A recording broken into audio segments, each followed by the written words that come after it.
Hey guys, welcome back to Wentworth Life, the channel that talks all things Wentworth. Now I really hope that you're all doing really well out there today. It is lovely to see you all. Now today we are taking a look at Wentworth Season 4 Episode 9, titled Afterlife. But before we do get into that, if this is your first time here, then please don't forget to hit that like, share and subscribe button. Okay, so Wentworth left us on an almighty cliffhanger in the last episode where Joan Ferguson, my goodness, she attempted to murder B. Smith before Kaz Proctor managed to tackle Joan, stick her hand into a load of hot cooking oil, while Ali and Mr. Jackson worked on B trying to save her life because B, she was pretty much looking dead. When this episode begins, B is in the sea. Yes, you heard that right. B is in the ocean, and she opens her eyes and she swims up to the surface, and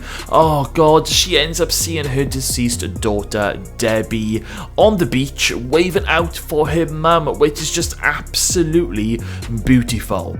B is having a little glimpse into her paradise. However though, it's not B's turn just yet, and B is resuscitated back into her body into the prison. Now, what's quite powerful about this scene is that B, as I said, she was shown a glimpse of what was waiting for her.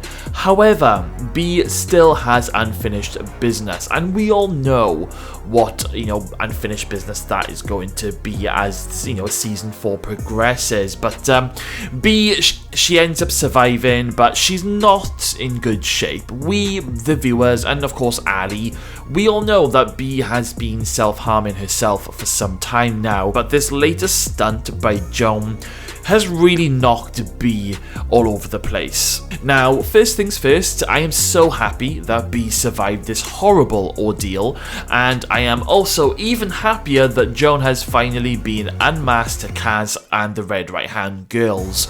I always felt that this was now the perfect opportunity to build bridges between Kaz and B, now that it is all revealed that it wasn't B who shopped the Red Right Hand to the police, and for a moment in this episode it was looking like that this was the path that Kaz was going to go down, because there is a moment where Kaz goes to see B in the medical and apologizes, and even shows some genuine emotion and starts to cry and has tears in her face. And I did forget to mention that before Kaz does go to see B, Ali admitted to Kaz that her and B have pretty much been seeing each other and they are romantically involved. And now Kaz, oh god, this really pisses me off, because Kaz, she ends up telling B that she is very sorry for getting Ali to prostitute herself to get close to B, which of course is a big fat lie. But Kaz, she's being jealous, she's being stupid, that's what she is.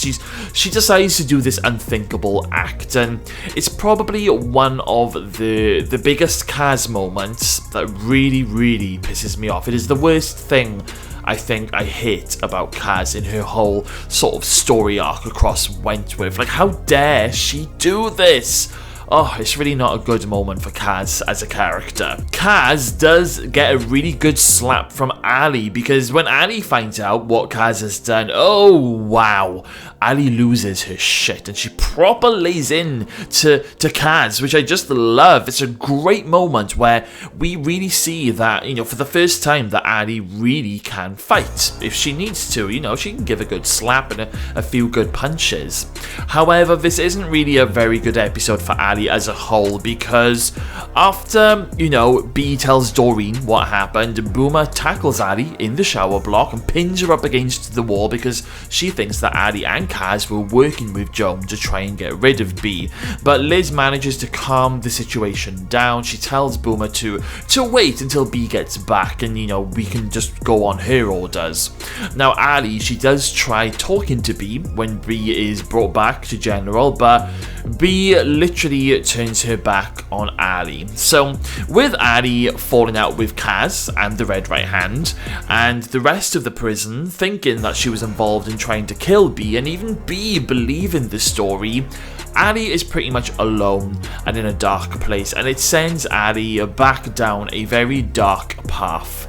Now, it literally takes Maxine to convince B that there is no way that Ali's feelings would be, were fake. Those feelings were genuine. Maxine could see it, she could feel it. So this convinces B, and when B goes to find Ali in Kaz's unit, Ali is nowhere to be seen. And that is because Ali is actually in the kitchen cupboard, the same cupboard where B and Ali were having a little kisses and cuddles. Ali is now in there snorting drugs because Ali feels that she has nothing left, she's lost everything. Oh guys, it is so sad to watch. It genuinely does upset me seeing this happen to Ali, and it all could have been flipping avoided had Kaz not lied to B at the start of this episode. Jumping back over to B, now Bridget, she can see that B is not in a very good place, and Bridget ends up doing something really kind for B. She arranges for Frankie to come in and visit her, which is such a beautiful, heartwarming moment. I think, I speak for the whole of the Wentworth fandom that this is just such a lush scene. Frankie is just there looking beautiful, and her and B, they smile at each other, and then B runs over and just hugs Frankie. Like, she really needed that. She needed a bit of a boost. When you think about what these two characters were doing just 2 seasons ago, going at it and fighting in the laundry, to now hugging each other in the visiting suite. It's just so amazing how things can really change in the whole dynamics of Wentworth. I just love it. And, Frankie visiting B, it really does give her a boost that she really needs. Over to Joan, who has also been in the hospital because, her hand ended up being cooked in cooking oil, and Joan is then kept away from the rest of the women, and now she has a little bodyguard in the name of Jake Stewart. Oh god. Oh, this is a partnership that is going to go very south in coming episodes. Now, Vera, she's using this opportunity to use Jake to try and get information out of Joan discreetly. But Joan, being the very clever woman that she is, she can see right through it. Of course she can. And instead, Joan is doing her best to manipulate Jake, which will get worse in episodes to come. Now, Joan, she ends up receiving a visitor in this episode, Shane Butler, who is none other than Gianna's son, the baby that was taken away by Mr. Jackson when he was a social worker. Now, Joan, she ends up, telling Shane that he knows things about his mother that nobody else knows, and she can share it all with him. And Shane even ends up holding Joan's hand when she puts her hand out on the table. But what does Joan really want with Shane Butler? At the first time of this airing, I was thinking that Joan was just going to use Shane to kill Mr. Jackson, and I still do believe that this was actually going to be part of the original big plan that Joan had. Maybe Joan was going to use Shane to kill everyone, all of the people who wronged her, like Vera. Oh my god, can you imagine? Maybe Shane was going to turn up at the prison and open fire at everyone. That would have been one hell of a cliffhanger.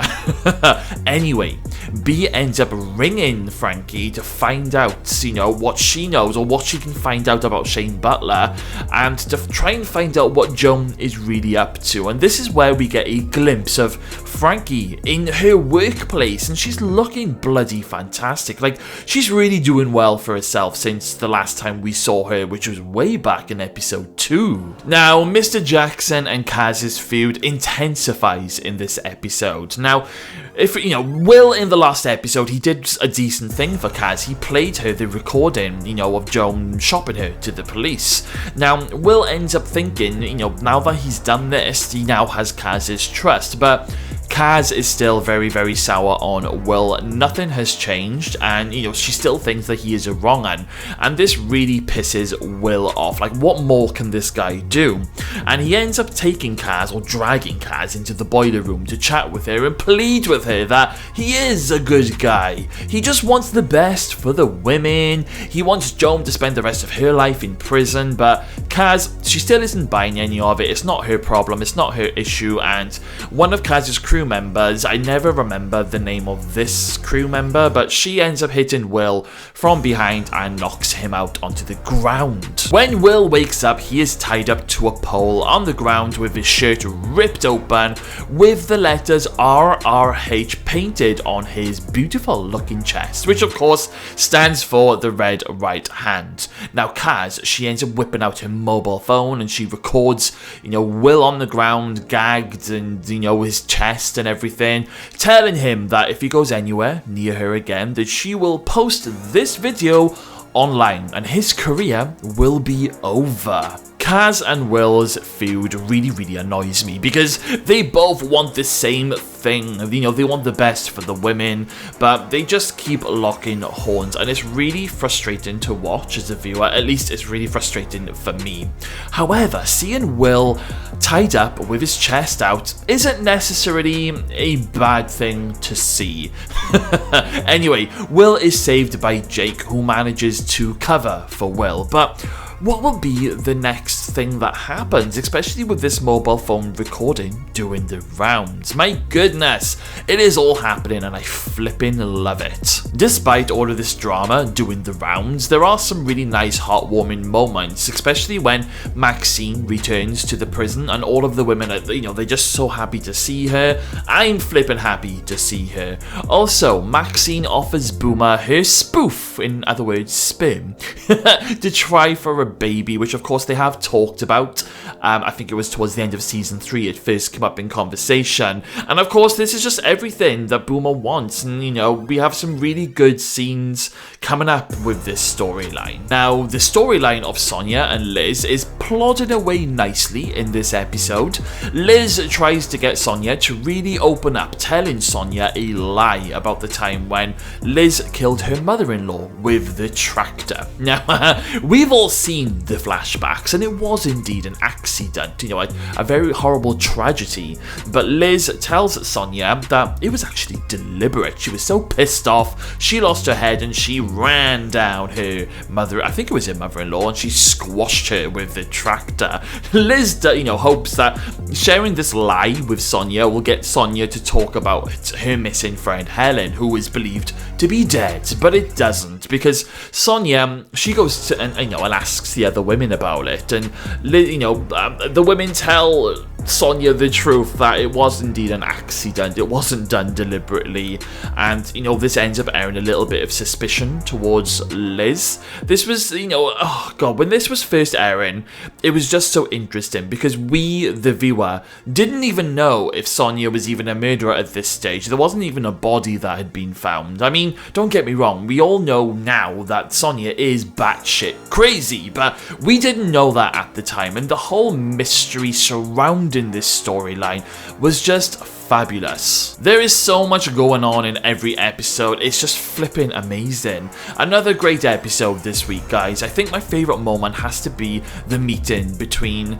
B and Frankie, the visit. It's just something that B needed, and it's something that we needed to see, especially after all of the crazy Joan Ferguson things that has been happening in recent episodes. And my least favourite moment has to be Kaz lying to B about Ali. It makes my blood boil every time I rewatch that scene. But let's hear some of your thoughts. What did you guys think of this episode? What were your favourite and least favourite moments? Also, did you have any predictions at this stage when you were first watching season 4? Because the season 4 series finale is just around the corner, so let me know in the comments box below. Okay then guys, thank you all for watching today's video. It's always a pleasure making these videos for you all. Make sure you smash that subscribe button, stay safe out there, and I will see you all again very, very soon.